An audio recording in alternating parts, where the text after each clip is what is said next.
Magandang araw mga kadyan. So, meron tayong ginagawa, Isuzu MU-X.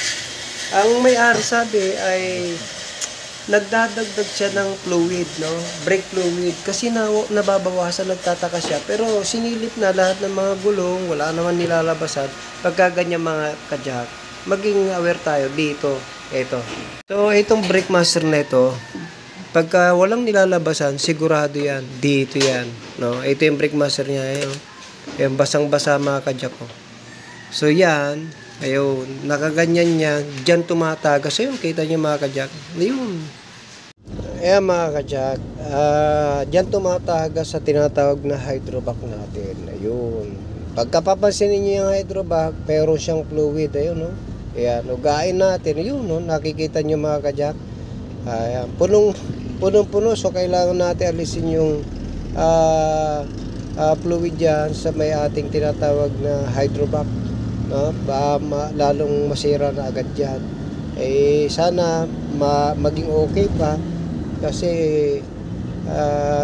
mahal din yan mga kadyak, no? So sipsipin natin yan, meron tayong pansipsip at kuha tayong pangtanggal niyan para maisalba pa natin kasi yung goma na nandyan sa loob, yung diaphragm masisira. Mag-open natin. So, ganyan mga kadyak sa pagdadiagnose, no? Kaya, ayun, grabe mga kadyak. Naku po, ang dami. Ayun, biruin niya mga kadyak. Oh, biruin niya. Biruin niya mga kadyak, oh. Oh, brake fluid. Ang nakuha na halos kalating litro na ilagay mo na dyan. Yan nga natin. Oh. Oh, tignan nyo mga kadyak, naku po. Masisira yung ating ano. Yan, yung ating hydrovac mga kadyak, masisira. Grabe mga kadyak, sobrang dami naman yan. Meron pang tirada mga kadyak, di pa naubos. So, ang sabi na may-ari, lumulubog daw yung preno, no? Tapos nagdadagdag ng brake fluid. Ayan mga kadyak, at least nakita natin kung ano ang problema. Ayun, may konti na lang. Sige, higupin lang. Tapos, ayan, tinapon na lang sa tela. Tapos, pasukan nyo ng tela na para malinis pa o maubos yung ating fluid na dyan. Ayun, meron pa. Mga kadyak, oh. Grabe, oh. Kaya pala, ang may-ari lagi nagdadagdag tapos lumalalim ang preno. So yan mga kadyak, delikado yan, napakadelikado.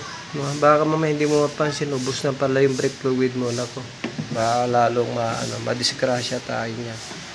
Okay, sige, pakilinis muna. Si Sir, binisita tayo sa malayong lugar, bagong bayan. Rito lang siya. Check natin yung sasakyan niya. So, ito yung kanyang sasakyan. Lancer.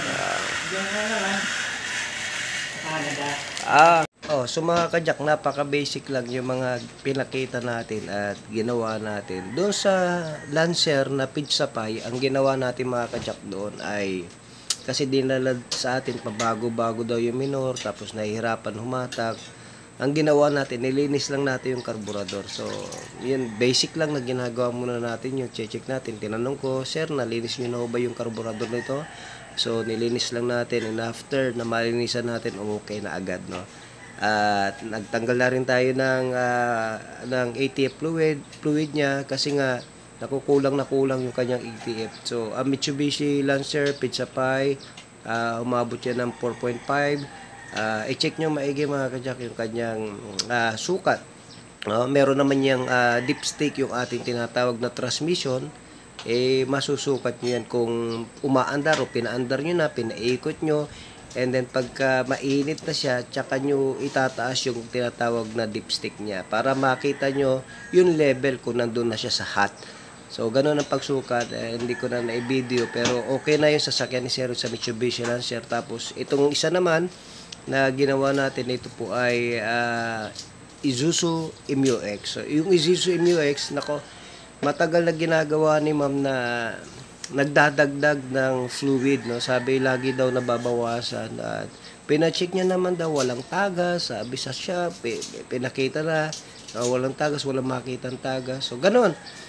Kagaya na basic na pagtitrace ng mga bagay na ganyan, pag wala kayong makitang tagas, 100%, no? Doon yan pumupunta sa tinatawag na hydrovac. Dahil yung tinatawag na master brake, pag tumagas po yun, papasok sa hydrovac, no? Kaya, yun ang pinaka-basic. Kung wala kayong makita na nilalabasan o nilulusutan ng fluid, yun na ang agad yung tignan. Minsan mapapansin nyo yan, yung nagbabakbak na pintura, yung hydrovac. Ibig sabihin, napupuno na ng fluid yun, lumulusot na yung fluid doon, mga kajak. So anyway, basic lang na pagtitrace ng mga bagay na gano'n, mga kajak. So anyway, meron kayong natutunan, kahit kaunti lang na ating vlog ngayon.